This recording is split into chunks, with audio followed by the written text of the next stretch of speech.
How's it going, everyone? This is the Anime Man. Now hold the fucking phone for just a second. I know what you're all thinking right now. I ain't that stupid. Oh, here we go again. Joey the Anime Man making another hate video on Sword Art Online. Talk about beating a dead horse, am I right? We get it, Joey. You hate Sword Art Online. You don't have to keep making the same fucking hate video every time a new season comes out. If you hate it, then just leave it alone for fuck's sake. And look, if you're one of those few people that I just impersonated and have that mouse hovering over that dislike button, then I suggest you watch this video for just a little bit longer, because you might actually be quite surprised as to what I have to say about my favorite anime. Now, I don't know if you all know, if you're not caught up to speed, but currently, as of the recording of this video, this anime season, there is a brand new addition to the Sword Art Online franchise by the name of Sword Art Online Alternative Gale Online, which shockingly enough hasn't really been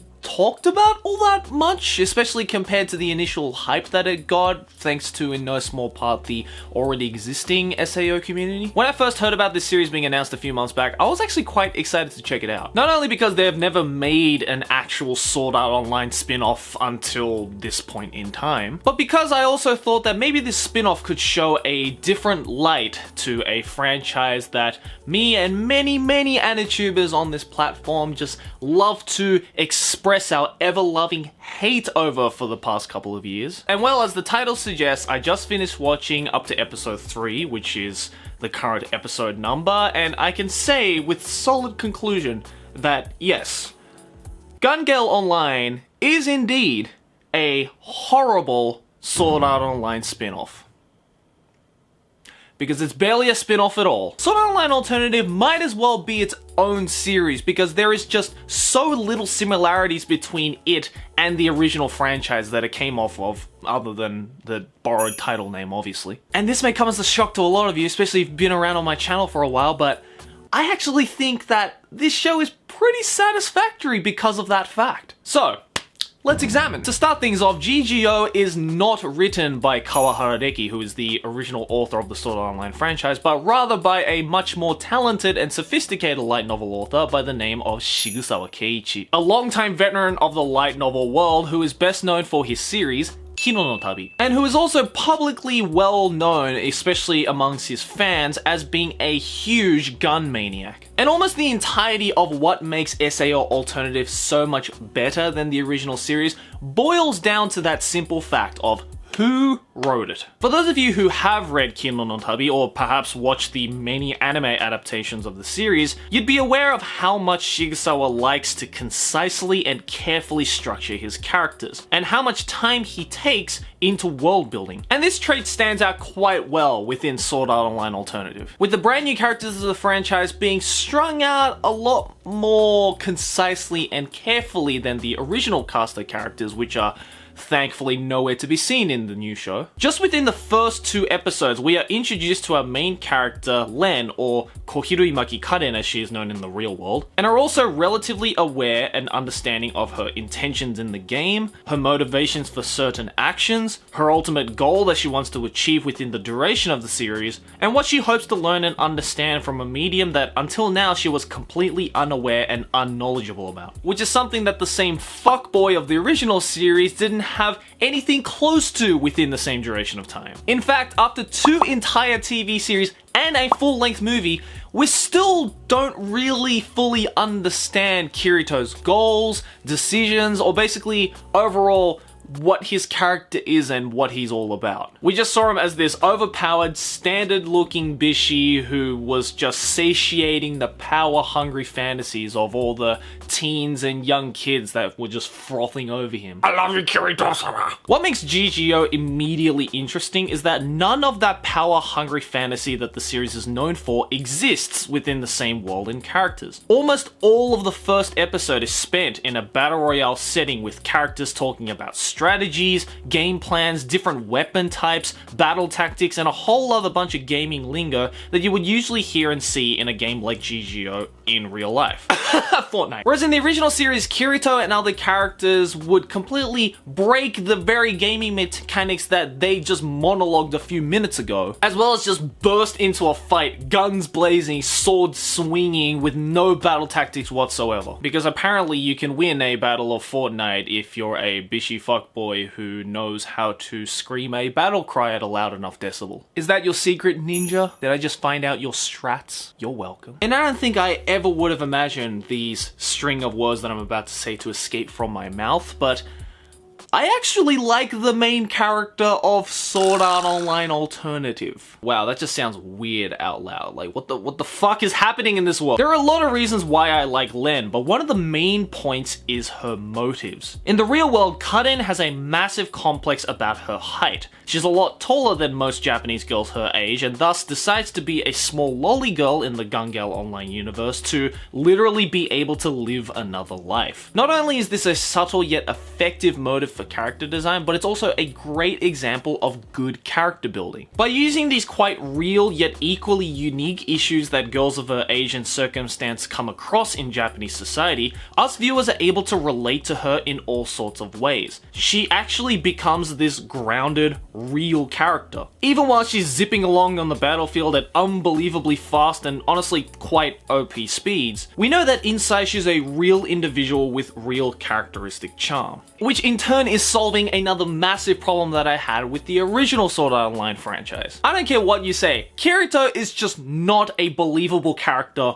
whatsoever. Are you really trying to tell me that I should easily be able to relate to this 14, 15-year-old kid who is super OP, just a natural chick magnet, is somehow a super hacker that can hack into the very game that he is inside of, and just automatically be good at any game that he ever touches? Listen dude, if I wanted to be immersed in a male lead anime character that fulfills all of my fantasies, I would have a much better time doing so with a hentai protagonist. At least those kinds of series keep the plot simple and don't fucking ruin an interesting premise that I have to keep getting distracted over every 20 seconds. Look, I may be harsh about Sword Art Online, but in all honesty, I'm just so fucking sick and tired of people who say that I hate Sword Art Online purely because it's popular. Trust me, if nobody was watching Sword Art Online and it was nowhere near as popular as it was now, I would still be shitting all over it. And this Sword Art Online Alternative spin-off just, again, proves my point that the biggest problem with Sword Art Online is its writing. It's just a poorly written,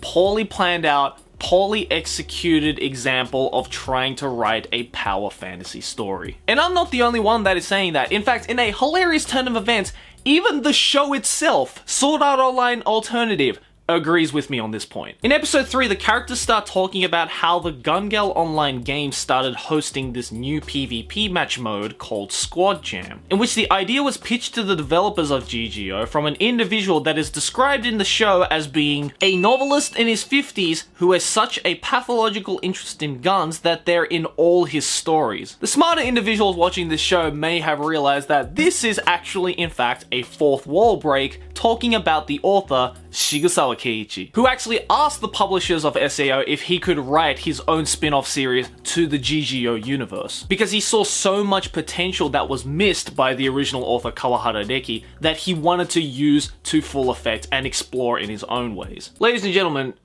do you realize that Shigesawa Keiichi basically called out Kawahara Deki for wasting a perfectly good premise, and that he could do a much better job in writing within the same premise, all whilst doing it in his own franchise? Apologies if my vocabulary is a few years late at this point, but if that isn't the biggest ponage in light novel history, I don't know what is. But you know what? The results do show it and back it up. Already, just within these first 3 episodes, Shigesawa has managed to not only utilize and expand upon the Gale Online universe and its many interesting premises and game mechanics, but has also managed to create a better main character that is more relatable and grounded, a better direction in which to take the story that is more simple but makes a hell of a lot more sense with less room for stupid ass plot holes, and is just a better constructed, better executed fantasy show in general. And look, this isn't me saying that SAO Alternative is far more superior to the original SAO series in every single aspect. I will admit that the original show had much better animation and art style, much better music, and a lot more compelling sound effects and soundtracks accompanying it. Which is of course thanks to, in no small part, the people over at A1 Pictures. And that the entire romance aspect between the main characters has completely vanished from the new show, which I also do understand is a huge aspect that got a lot of fans of the SAO series into the show. But a lot of the aspects that do reign supreme over its alternative counterpart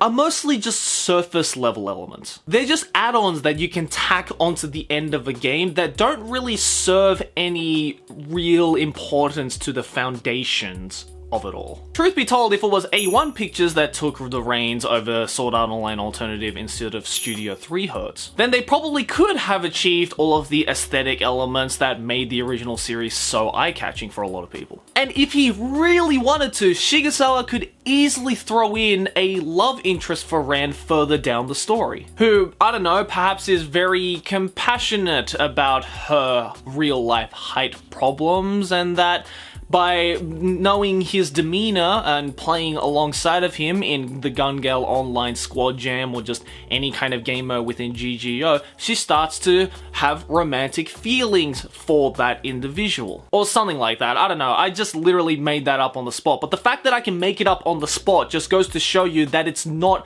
fundamental aspect to the GGO universe and story at this point. Because the groundwork for SAO Alternative is so much more solid than the original that any add-ons that Shigesawa wants to add to it would seem a lot less rickety than if you were to do the same to the original franchise. At the end of the day, a turd with sprinkles is still a fucking turd. So hopefully if you've stuck around to the end of this video, which is now, then you might hopefully have a better understanding of why I do think SAO Alternative is just so much better to the original series, and perhaps, you know, now you finally understand the actual problems that I have with the original series. Unless, of course, you're one of the few people who looked at the title, got angry, looked at my face, got angrier, smashed that dislike button, and then exited the fuck out immediately, which I'm guessing is a significant amount of you. In which case, in all honesty, I don't blame you. Because SAO Alternative is just so much more different from a fundamental level to the original Sword Art Online series that I actually don't really think that fans of the original Sword Art Online franchise would like SAO Alternative all that much. Which is why I'm guessing that the Sword Art Online community from the original franchise haven't really been talking about this spin-off series all that lately. I would say SAO Alternatives is more in the realms of Log Horizon more than Sword Art Online, but even that is a little bit of a stretch. But if you actually dislike the original series like me, then I actually kind of recommend you go check out Sword Art Online Alternative, because it's what the original series could have been if it was written by somebody who actually understands their own universe that they created. I know that may sound a little bit counterintuitive, but trust me, this show is actually pretty decent thus far. Who would have thought that finally, after all of these arduous years of shitting all over this dead horse, that I can finally say with utmost confidence that I actually like something that is Sword Art Online related.